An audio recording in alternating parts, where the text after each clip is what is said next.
good morning. For today's video, magluluto tayo sis ng ating ulam ngayong araw. Meron tayong shrimp. Gawin nating buttered shrimp ngayong araw yung ating ulam dahil ito yung most requested na ulam ng ating anak.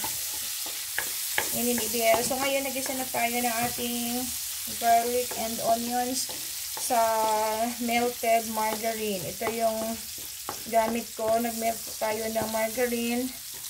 At dito natin gisahin ang ating shrimp. So, ilagay na natin yung shrimp dahil okay na yung ating golden brown na yung ating onions at garlic. So, ilagay na natin yung ating shrimp.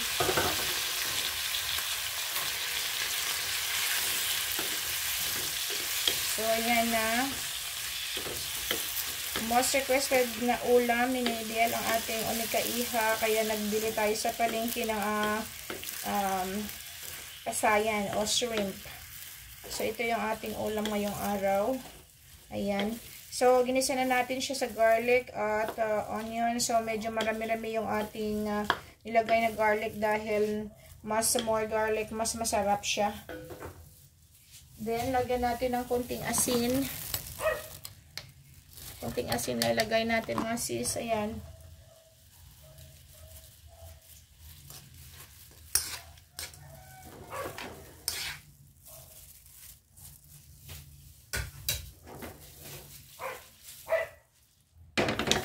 Ayan po.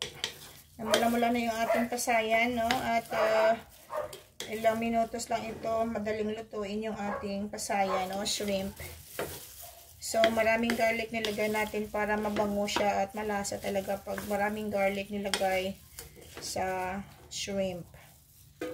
So, lagyan lang ng konting seasonings.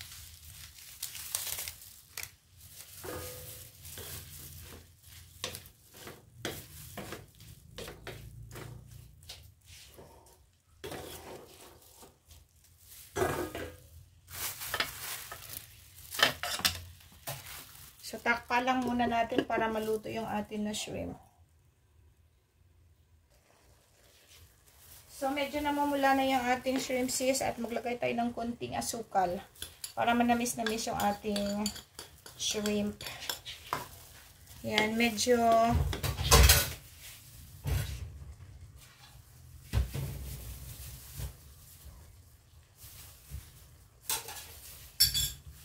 ayan, so namula-mula na yung ating shrimp at lagyan siya natin ng konting tubig.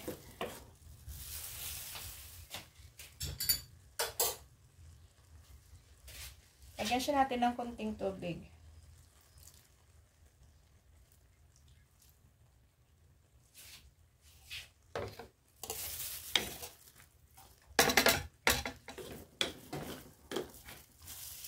Then, let it stir lang natin ng konti dahil meron tayong nilagay na asukal o sugar. So, para magiging ma-dissolve siya sa ating sabaw. So, takpan lang natin ulit.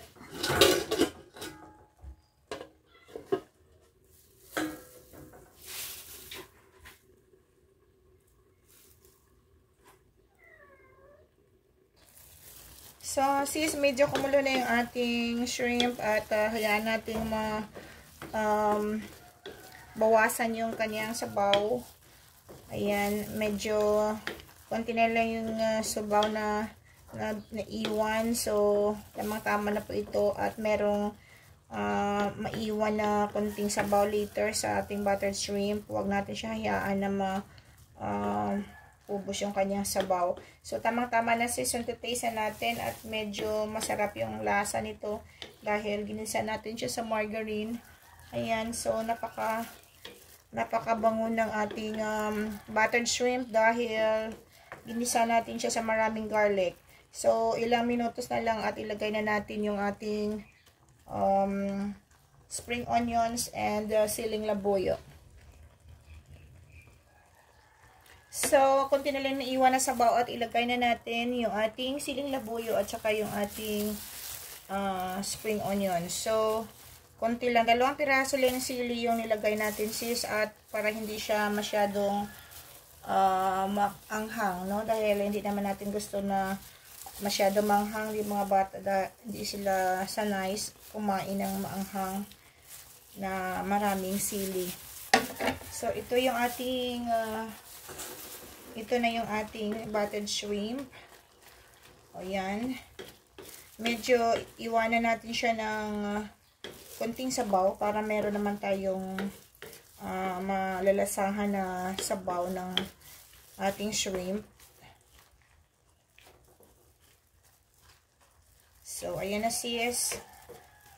2 minutes more at tatanggalin na natin siya sa apoy. Napaka-amoy, napakabango po.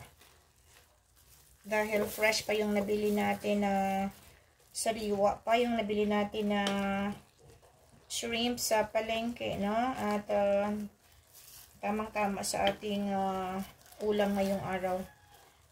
Especially ngayong tanghalian po yung ating ulam. So, ayan sis, napakabango na at tikman natin yung kanyang lasa. Ang bango dahil meron siyang margarine. Ayan. So, tikman na natin sis yung ating sabaw.